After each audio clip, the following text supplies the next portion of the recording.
Welcome to Celebrity Interviews with Paul. I have with me today Kevin Desmond, who is the president and general manager of AJ Desmond's and Sons Funeral Directors here in Troy. Welcome, Kevin, to Celebrity Interviews. Hello, everybody. Thank you, Pastor. Thanks for having me. Absolutely. How is the pandemic treating you and your family? I know you have some young children at home. Yes. Well, like everybody else, it's turned our life, turned our lives upside down and affected us down to, the smallest details. So on the personal side, I have 6-year-old twins who, when this first started, they were in kindergarten. Now, they're looking forward to their first grade year. And then also the 9-month-old at home. So it's been a hectic time.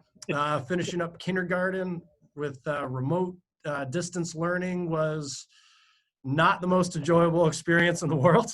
I bet. And my wife works full time as well, and we'll get to this in a few minutes. But of course, I've been working out of the house all along.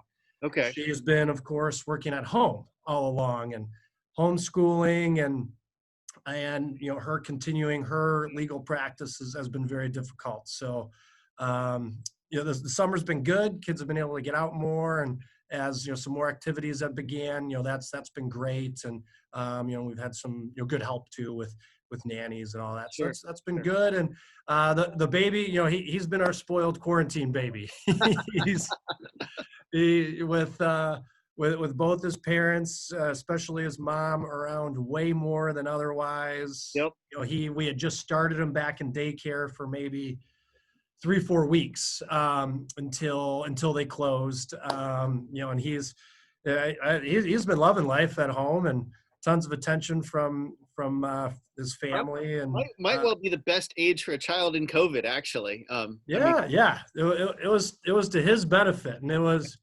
So towards the end of May, as things began to open up a bit more, he was, just quick story, we went up north, we're with just my parents, and took him a couple days. He was kind of freaked out with my parents and other people being around.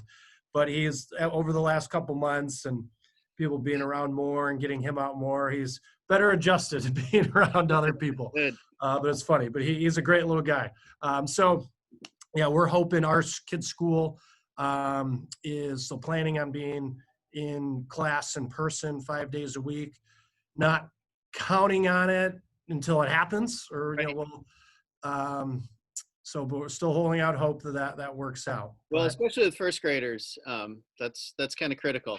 So and really them being in school and having the structure and the discipline from their teachers, being around their friends, it is so important. They've had a tough time, and still they're not quite at that age. Maybe high schoolers, they're still definitely challenges with them, but they can understand the situation much more. Certainly.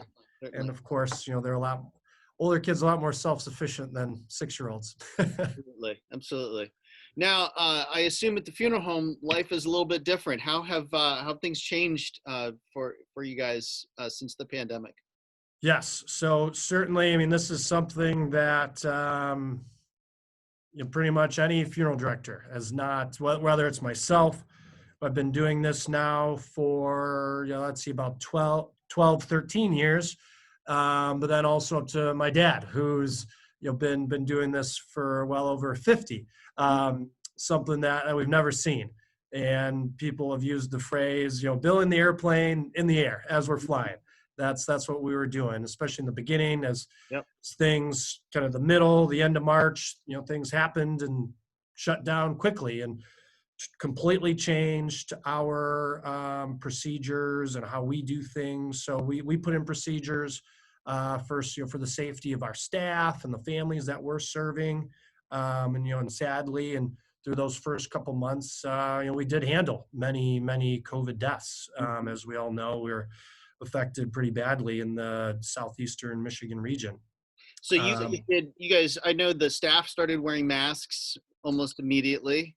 Yes. So the first couple things we did, we were fortunate to be able to get our hands on some hand sanitizer stations that we installed in public areas of the building on the walls. And yes, and getting our hands on as many masks Like we were fortunate to be able to get some N95 masks, Okay. but then also just the surgical masks, and certainly in using further personal protection equipment whenever we're handling decedents, like going into the homes for a transfer, and our staff working in our care center caring for the deceased. We're taking all the precautions possible, and And then you have to take precautions for families too, right? That are because yes, they want to see their loved ones. They want to have some kind of memorial services, yes, that kind of yes. thing. What limitations do families experience?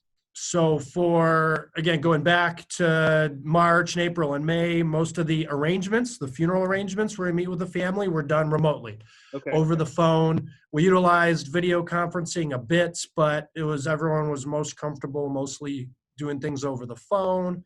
But then, yeah, just depending on the situations, there were limitations we had to work around.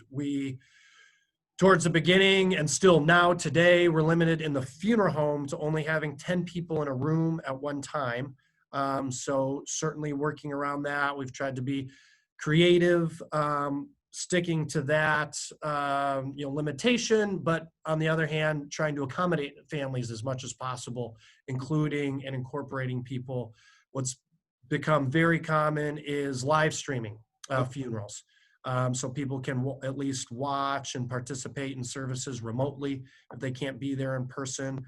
But we've done we have done some pretty neat things. There's one instance, or well, actually a few times we've done a drive-through visitation, so to speak, Okay. where we've had the casket set up, whether it's inside a window or the chapel door of the funeral home, where people could still remain in their vehicles, but be able to pay their respects and see the family outside. Hmm. And we've done that a few times. It's been very meaningful. But then just putting into place people, taking turns, utilizing different areas of the funeral home just to be able to incorporate as many people as possible.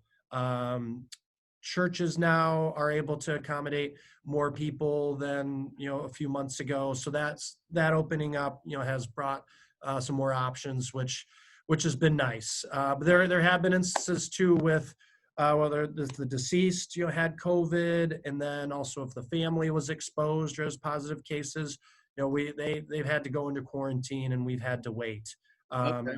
delay services for a couple weeks. Sure. So it's been tough. It's been us as funeral directors, we're trained to be as accommodating as possible, Right. to be able to do whatever a family may request. We've had to say no way more than we're ever used to or want to, but as have had to do it as far following first the law and Right. our governor's executive orders, but also for the sake of our health, the family's health. So there definitely have been situations we've had to work around, and just simply had to tell people that they can't come into the building, or they need to quarantine for 10 or 14 days. And it's been very difficult, especially in the beginning. It was I, very, very I hard. would expect, especially at the beginning when everything was new and coming at us so fast, that was. I would hope that by now people are kind of expecting some of those restrictions to be happening. They do. I mean, now certainly people do more expect it. It's not more of a surprise, but that still often doesn't make it easier. Right. And Right. certain when more so in April and May, people weren't able to even to be with their loved one when they were declining, if they were in the hospital or a nursing home. So it's been tough, and we've also wanted to offer community programs like a memorial service for people that have experienced a loss during this time, as a way to express some grief, but also connect with others in the community. But still, we haven't been able to do that because we can't have the crowds together. Yeah. I will say though, on the other hand, my brother-in-law, and actually worked with you guys a couple weeks ago, died unexpectedly, and Mhm. his widow actually expressed that in some ways having the limitations of the number of people in the visitation room was a gift, because Okay. Yeah. she felt like people were respectful of the amount of time they had with her, Yeah. and because there were only 10 people in the room at the time, she never felt overwhelmed by a bunch of people. And he Yeah. was relatively young and unexpected death. So there were a significant number of people visiting. And so in some ways, Sure. there are some kind of hidden blessings that or gifts in the midst of all the awfulness. But um, Well, yes, like with everything else, we need to make the best of what we have, and yeah, those certainly can be some benefits. Yeah, you're not going to be overwhelmed with having a yeah, large a group of packed people room full of pulling people. you in different Yep, directions. yep. Yeah, yeah, What it can be a more intimate experience. what advice do you have for families that are dealing with a loss in the midst of all this? Well, certainly, talk to and be open with the funeral director to discuss options, possibilities, because each circumstance, each situation is different, and rely on the funeral director's advice of creative ways that we can make a plan and flexible plan to if people wanted to, if they have a bigger family, want to incorporate people, have a discussion of what that can look like. Hmm. But dealing with the limitations, I would still suggest in the near future, in the short term following a death, whether it's 5 people or a larger group, still do something. Still, gather, no matter what a family wants to do, whether they're going to have a church service, if it's a burial or cremation involved, or something as very, very simple without ceremony, still do something to gather as much as you can and recognize the death. But then also still, look to the future. Hopefully, it's sooner than later, but who knows? But still look for the future for a larger gathering Hmm. too, if that would bring you solace and allow you to But still express but grief in in a healthy way. the immediacy of a death, do something to acknowledge the reality of it, so you can Yes, kind of begin that dealing with the grief and the realities. And yes, because you don't want to be in a situation where you may have just the burial or cremation, just the disposition, but then any ceremony, if you're delaying down the road, we don't know when that's going to happen, and right. just result in delayed grief, which can just be very difficult and create issues for the other surviving relatives down the road. Yep. Yep. Well, it is a difficult time, and especially in an essential services, and when you're trying to, and obviously part of the COVID experience for all of us is dealing with death, and which is something that Mhm. is right in the midst of what you do. So thank you for your compassion and your care and your creativity You're and helping welcome. families through all of this. And it's good to hear too that you're taking it seriously and keeping your staff safe, protecting them and those Yes.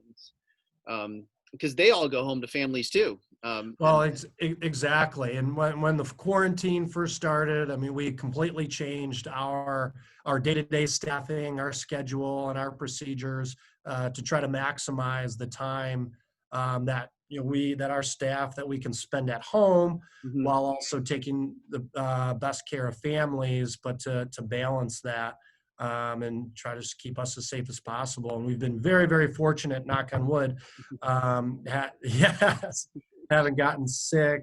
Yep. And our staff has been wonderful too. Our staff's been extremely dedicated to our mission and serving our community and coming to work positively each and every day. Excellent. Well, thank you. Well, my last question for everybody is, where do you find joy in these days? Well, and in these times, we need to look for those opportunities as much as we can, because self care is more important or it's as important as ever. Sure. So for me, certainly, we already talked about my family a bit. Being able to spend time with and do activities with my family, with the 5 of us, is great, and certainly time with the kids is wonderful. Also find joy certainly in music. Try to exercise, work out as much as possible, stay active, play a little golf here and there. Not very Yep. well, Ah, that's fun. Just still, and really in times as much normalcy as we yep. can find Yep. is nice, and just little Absolutely. things. Absolutely. Well, thank you for your time, Kevin. Appreciate it. And thank you for sharing and for your serving in the community and all that AJ Desmond just does for so many people in so many ways. Well, thanks for having us on, and appreciate you thinking of us. And I've enjoyed it. Thank you.